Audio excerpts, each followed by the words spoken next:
Hello, welcome back. So in this lecture, we're going to start simplex method, and I hope that you manage to go through the first part and you understand the concepts of what we have done so far. I know that it has been a few weeks where you haven't been coming to class, or probably your knowledge is still rusty.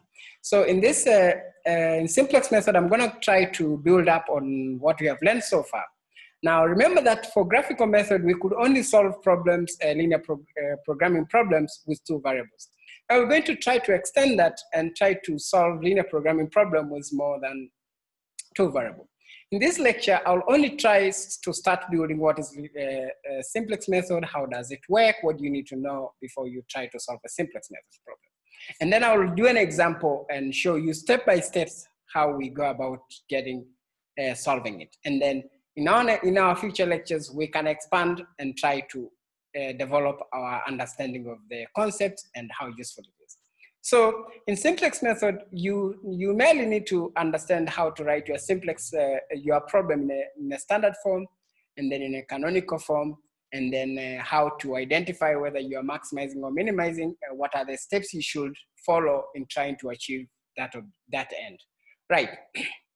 So we refer to a linear, standard form of a linear programming problem. We refer to a linear programming problem in a standard form as this. We saw that before. You are either minimizing or maximizing, and you have that. And you could write it, you could write the problem as this, i.e. it's just a generalized system of equation. Alternatively, we could write it as the system of equation as that, and that's nothing special, just a repetition of what we talked about. Now remember that this is your these are the coefficient of your objective function, and then these are the coefficient of your constraints. And equality can be changed to inequalities as we wish.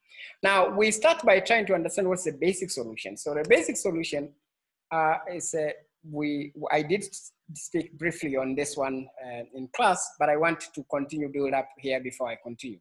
So consider a linear programming problem in a standard form that we consider the system of equation where a rank A is equal to M, which is the number of your row. Let be the square matrix of order M, and so your order of rows whose columns are linearly independent columns of the matrix. We write matrix A in the form of D, where D is M times N minus M, so it has M rows and N minus M columns, whose columns are remaining columns of A. The matrix B is a non-singular. It's non-singular, we can solve it as follows. So you write it that way, and the good way to understand this is always read the concept, read the theory behind it, and then try to see if you can follow from the example. Often the theory is not very clear, probably because of your algebraical knowledge, which no one's to be blamed on this, but you can develop it, right? So i.e. here, I'm just referring to my reduced form matrix, and then I can write like this. Right, so if we could write that, we could find a solution of this nature, right? Of our reduced form, i.e. you can read from it. So definition, so what's the basic solution? We say that x transpose of that is a basic solution of this with respect to the basic matrix B. The component of xb are called the basic variable. If some of the basic variable of a basic solution are 0, then the basic solution is called a degenerate basic solution. So this is some of the important things you need to understand. Again, I'm going to state some definitions. So there is a feasible region. We remember a feasible region was a region which satisfies both your constraints and your objective function, right? And okay, so that was important. So a vector x in real numbers, in all real numbers, satisfying this where x is greater than 0 is called a feasible solution. A feasible solution that is also a basis is called a basic feasible solution. Okay, now we have a degenerate basic feasible solution. If the basic feasible solution is degenerate, then it's called a degenerate basic solution. Note that x be greater than 0 for any basic feasible solution can be a degenerate. Below, we solve the following basic solution and also check the feasible solution. Okay, so remember we did this. Last time we were looking on some system of equation where how many variables we have? We have 3 variables, but we only have 2 two system of equation. So we want to find all the basic solution, and that's not difficult. First, you write the above system of equation as argumented matrix and perform row operation to get the following. So you write the system, and then we do this row operation and this row operation. So the above results are obtained after performing. So often in class, it was very confusing. I remember that most of you didn't understand how we were doing this row operation. Now remember, our objective is to get an identity matrix or some form of an identity matrix, because here I can read that x2, I can read here that x1 plus x3 is equal to 2, and then x2 minus 2 x3 is equal to -1. So I can get that system of equation. So the above result are obtained after performing the row operation. We proceed with the elementary row operation as follows. So I stated for you what row operation did I do first. So from here to here, I did this row operation. And then from here to here, I did this row operation to get the argumented matrix. The last argumented matrix can be written. So from here, I can rewrite now that from the first one is x1 plus 2x2 is equal to 2, i.e. this x1, plus the 2x3 is equal to 2, and then x2 minus that, which we can simply rewrite. So I can rewrite this, I can write x1 as equal to what? So I can say that because I don't know what is x3, I can just let it be some value s, which is what I did. So I say it's 2. So if you make x1 the subject here, to go there, and then if you make x2 the subject, to go there. But we remember that x3 I let it to be some arbitrary number s, which is belonging to real numbers. That the system of linear equation has infinitely many solutions, but it can have at most 2 and 3, i.e. 3 basis solution, right? Okay, so how do we go about that? Since in B it has A1 and A2 is basic metric, then we have x1 and x2, right? We have x1 and x2 in our basis matrix. Therefore, when we write our matrix, so it means that x1, we're ignoring it to become what? We're saying that x1 is what? X1 is, we're saying x1 is equal to 0. So if you say x1 is, if you say x3 is equal to 0, sorry, you remain with this matrix, right? So you remain that 1, 2, 1, 3, and then you have 1, 1, right? Right. So from here, I know that I have x1 and x2, but x3 is arbitrary. So I let x3 to be equal to 0, and then I get my matrix, which is this, right? Then from there, I perform a row operation, and I get, you should get this. So if you perform a row operation, it barely be that x1 plus x2. By performing this row operation on this matrix, you get that, right? I.e. row 2 minus 2 row 1 should give you this, right? From this one, you see that x1 plus x2 is equal to 1, and x2 is equal to 2. Therefore, the basis vector, i.e. x2 is equal to 2, and x1 is equal to 2, and x2 is equal to this, you get this. And x becomes this. It's not a basic solution. Understand why they're above. So why is this not a basic solution? Now, if you take this, you have 2 minus 1 and 0, and try to plug into your equation here. So if you take 2, so you have a 2, and then minus that plus that, is it a basic solution? So you should check that do both of them satisfy the solution. If they satisfy the solution, then that is correct. If they don't satisfy, then there is a problem, right? Then again, since B is equal to A1, and so I can take A1 and A3, is a basic metric, we have X1 and X3. So again, I can let what? I can let X2 equal to 0, and now I have X1 and X3. Then again, from my matrix here, I'm letting what?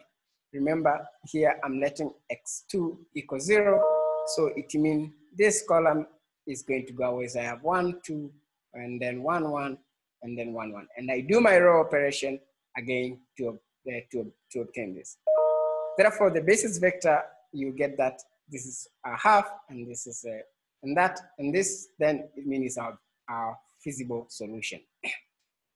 Similarly, you could say that x1 is equal to 0, and then you solve that. So because you have many arbitrary solution, from this you should learn that you can let either x1 equal to 0, x2 equal to 0, and x3 equal to 0, just as we did in class. So hopefully you will remember that. Now I need you to attempt this as homework. So before I will discuss this in our future lectures. So fundamental theory of linear programming. So if you have a system, again, our system of linear programming problem remain like this. If there exists a feasible solution, then there exists a basic feasible solution. And if there exists an optimal feasible solution, there exists an optimal solution, right? So the proof for this will be provided in the appendix. You do not really need to know this. Again, the extreme points. A point x of a convex set is called an extreme point of omega if there are no 2 points, x and x2, such that x lambda times x1 plus 1 minus lambda x2 is equal to x. So you like a weighted average than either a extreme. That's what you're talking about here. Right, so if it means that the extreme point is the point that does not lie strictly within the line segment connected to other point of the line. Alternatively, if x is an extreme point and x is equal to this for some, then it means that x1 is equal to x2. Right, and I give you an example here. So you should go through the example and try to understand it. Right. There is a theory you need to know to remember, but you do not have to solve it. And there is extensive proofs online. You can, or in the book, you can actually read and try to solve it. So let omega be a convex set consisting of all feasible solutions, that is all n vectors x satisfying this, where a belong to that and that belong to that. Then x is an extreme point of omega if and only if x is a basic feasible solution. So this is a definition you need to know, just in case you continue in the future to learn optimization or to do linear programming. You need to understand the base. I put this here for foundational work, right? Okay, now we get to the simplex algorithm, which we need to know how does the simplex then work in trying to solve the linear programming of a multivariate problem.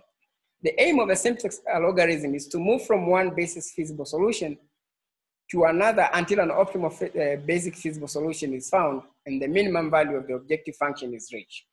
A basic feasible solution is optimal if and only if the corresponding reduced cost coefficient are all non-negative. So this is an important definition and you need to remember. A basic feasible solution is optimal if and only if the corresponding reduced cost coefficient are non-negative. So you need to calculate your corresponding reduced cost coefficient, which I will explain, and make sure that they are all non-negative. The proof of this is beyond your first year, so we are not going to do the proof. Okay, so what's our algorithm say? First, you form an argumented simplex W corresponding to a starting feasible solution of the standard form linear programming problem. Then you calculate the reduced cost corresponding to the non-basic variable. If the reduced cost for all j, then the current basis feasible solution is optimal and you stop. Otherwise, you go to step 4, where you select q such that the reduced cost is less than 0, i.e. the reduced cost is negative. Then q corresponding to the most negative that, so you choose the most negative and then you go about it. So this is when you're maximizing. If one of the parameter of the column variables or your beta is greater than 0, then the problem is unbounded and stop. Otherwise, go to step 6. In step 6, you find your ratio, i.e. the minimum, the smallest ratio. Remember, your ratio cannot be negative and it cannot be 0. So you choose the smallest ratio, where is b divided by. So you choose first the most negative element on your first row, and then from there you go to calculate the ratio, the minimum ratio, by taking the values of b divided by the values of the column, your pivot column. So the column with the most negative number become your pivot column, and then you go calculate ratios, which you take the b is divided by the column coefficient, and to take the smallest ratio to be your pivot row, and you find where they intersect with your vector, your pivot column meet with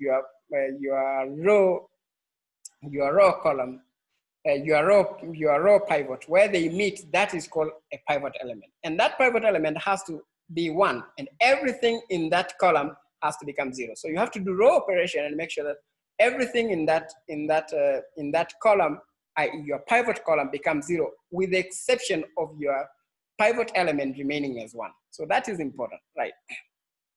So the simplex method can be examined by selecting a pivot column, Q, and a row, P. So you get a pivot column and a pivot row. This pivot column is Q with the most negative element in the top row of an argumented matrix. The W is called the optimal, is called optimal in step 3 if all entries are non-zero. So if all entries in the top column, in the top row are non-zero, then we say it's optimal. In the simplex method, we want to move from one basis solution to another until the optimal feasible solution is found. To improve the W, the pivot row P is calculated by attaining a minimum ratio in step 6. That is, you take B divided by Xi, where the entries of that found in the last column of the canonical argumented matrix, and that are entries of the pivot column.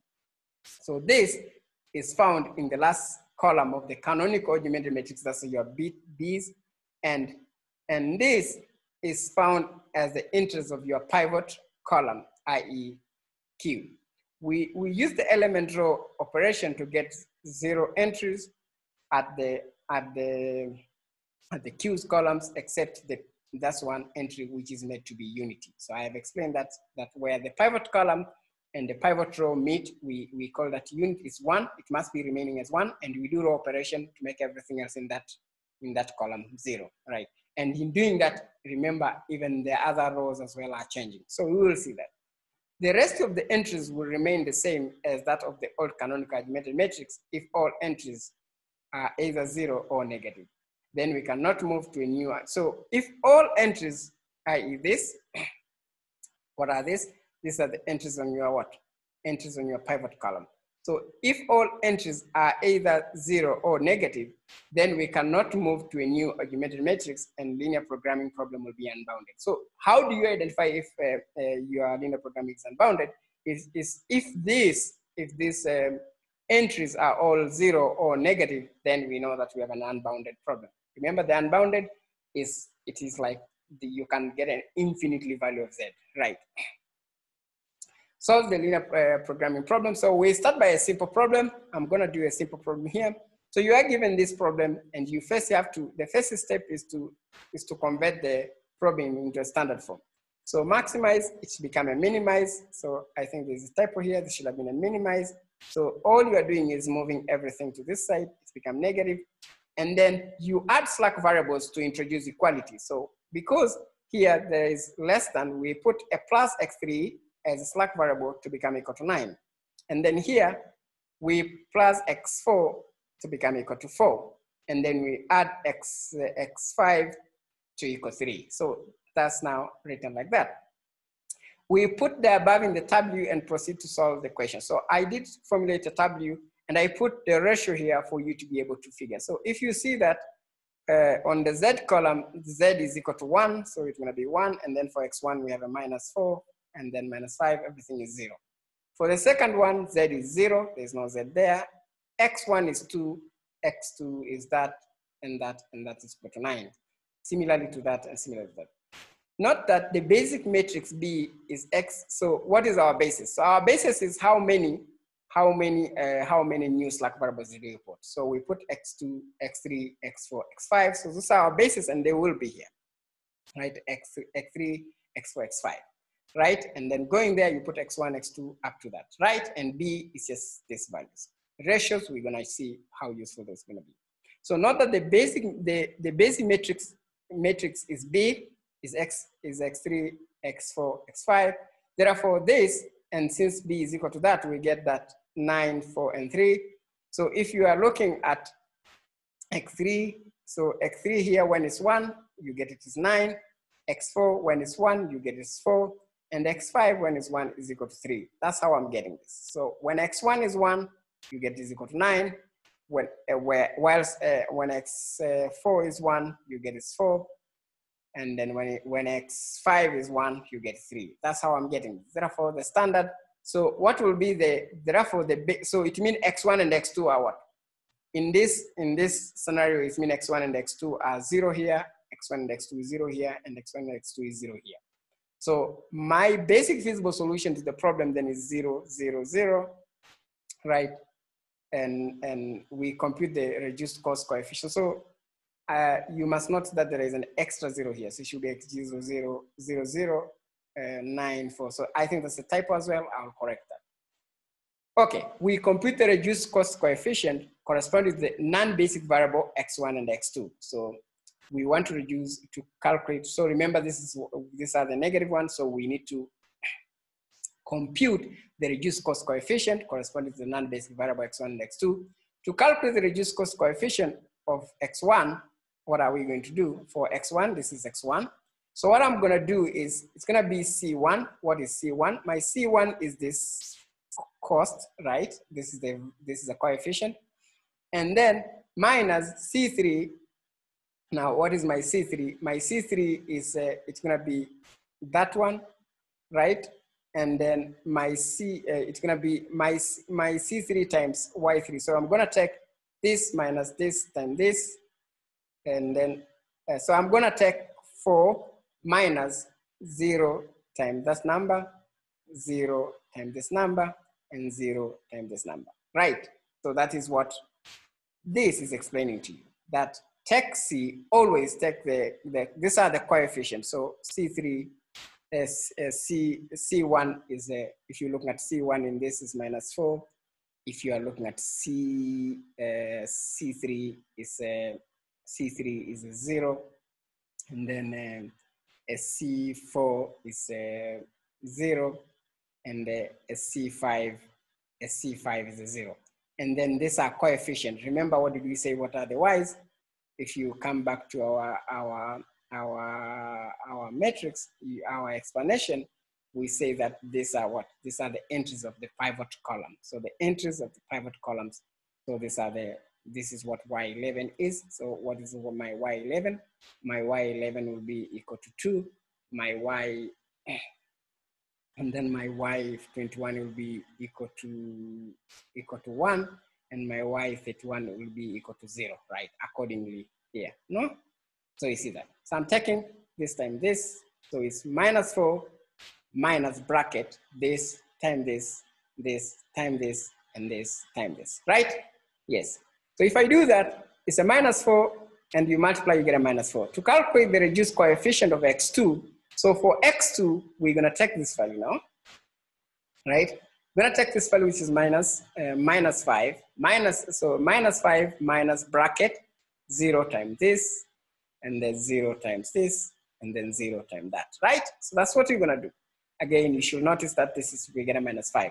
We choose the most negative coefficient value, Rj. So we get here, so we now find which one is negative between R1 and R2. So we see this is a minus 4 and this is a minus 5, right? So we choose the most negative, and that is minus 5. So that's a minus 5. And then we calculate the ratios. So remember, if we choose this, so this becomes my pivot column with the most negative number. Now what I'm gonna do is calculate the ratio. So if you say negative 5 divided by, if you say B divided by this value, 0 divided by minus 5 is a negative, is what? Is 0. So we're not gonna have that. And then we're gonna say 9 divided by 1, we get a 9. And then we're gonna say 4 divided by 0, this should be undefined, so it should be a dash. And then here we say a 3 divided by 1, we get a 3, right? So from there, this is the smallest ratio. So the smallest ratio, so we come here, it means this number, this is my element, my pivot element. So everything in this one has to become 0 with the exception of this remaining as 1. So I'm gonna do a row operation to do this. So I explained to you how did I get this to be the smallest number, and this is what I did here.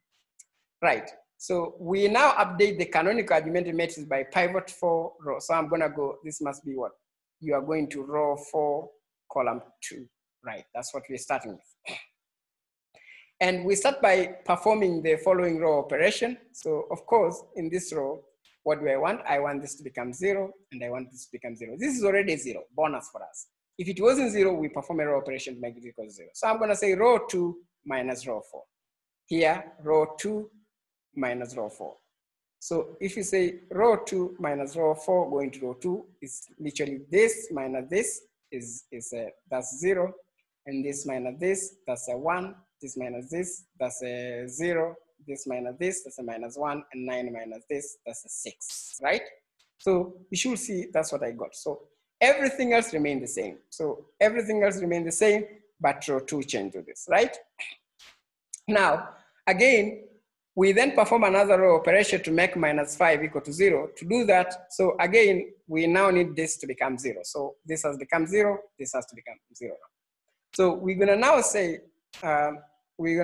that row 1, it should become row 1 plus row 5 plus that. So if we do that, we should get this to become equal to 0. And so we're saying that in this one, we're saying we're performing row 1 plus 5 row 4. So if you say for this one, everything, if you start row 1 is 0 plus 5 times row 4, that's a 1. And then for this one, you're saying row 1 is a minus 4 plus 0 times 5 is a minus 4. Minus 5 plus 5 times 1, that's a 0. And you continue. And then if you get here, it's going to be what? Row 1 is 0 plus 5 times 3, that's 15. So you should obtain this. Another thing you should notice is that because we have chosen this and this, it means x2 is coming here and x5 is leaving the basis. So x2 is entering the basis and x5 is leaving the basis. So that's already explained in the notes. Right. So after we see that for now, everything here is 0 and this is 1. Again, we now have to calculate the most negative coefficient, i.e. you need to do this step again now and try to find which one is the most negative number. Of course, you can observe immediately that this is the most negative number in this, the most negative number in this row now is a minus 4. So if this is the minus 4, the simple things to do is now again find the ratio. So you find the ratio. You already know that this is your pivot column. You find your ratio and you get your pivot element to become equal to 2. Now remember, we say this pivot element has to remain unity and everything else has to become 0 in that pivot column. So I'm gonna do a row operation where I make this one and leave everything else is equal to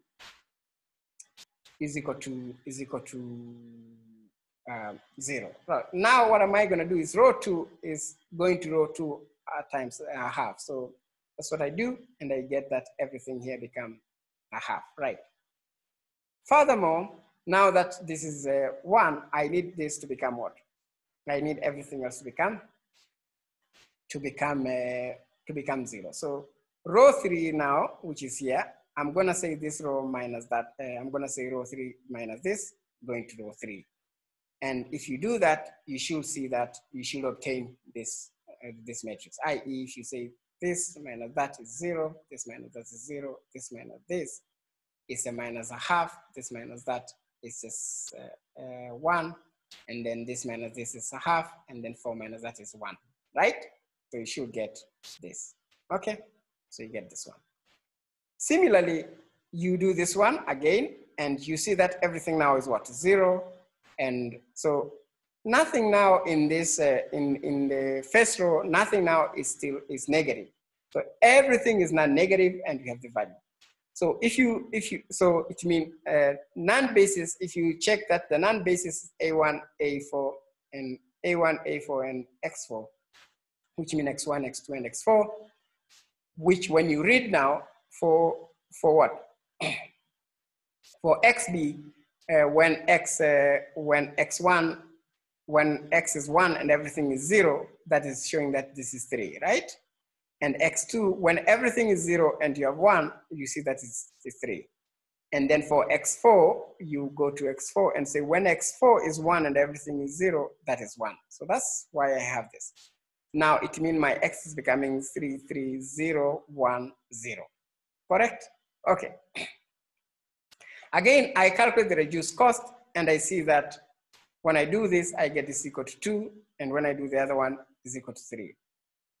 Now, since all these now are positive, it means they are all non-negative. It means my solution has been maximized. So that the maximum solution is the Z value when Z is equal to 1 and everything is equal to 0. That it means this is equal to 27. So you get the maximum value is that, and your solution is that x1 is equal to 3 and x2 is equal to 3, and you maximize the solution. So this is where I stop today, and in our next lecture, we will do further examples in simplex method and try to glean, to reinforce what you have learned. Thank you very much for watching the video, and remember to go to YouTube and watch you download the lectures either on YouTube or on Sakai and watch. Have a wonderful time, and hope we will meet to see you soon again.